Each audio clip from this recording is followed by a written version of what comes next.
can send SMS to your patients for follow-ups or appointment configuration.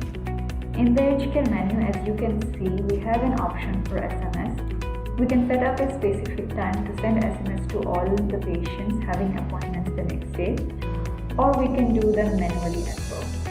To do that, select SMS and then click on the drop SMS option.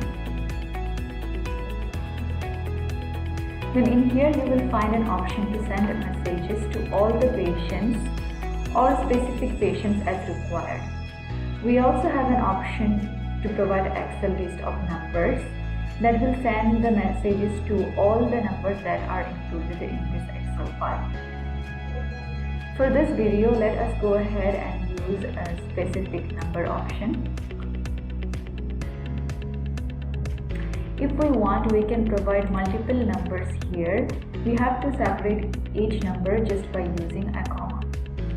Then in the text box here, you can type the message.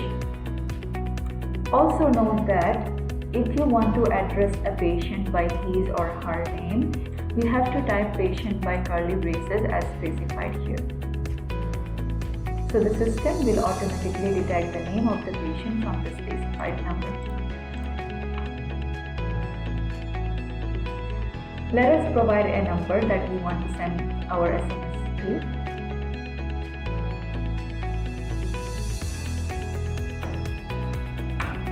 And then let us type the message that we want to send. We can also copy paste the message from anywhere. We can also type the message in different language, for example Arabic and English as well. Now note that since we are providing patient in curly braces to address the patient's name, all the mobile numbers that we will be using here must be stored in the system under the respective patient's file. So the system can detect the patient's name accordingly. After typing the message here, we can click on the send button from here.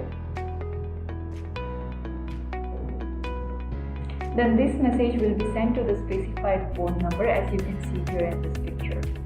So this is the message that the patient will be receiving once sent from our system. We can also use this SMS option to send patient portal link to the patient's appointment registration. And that's all for this video. Thank you very much, and I will be seeing you on the next.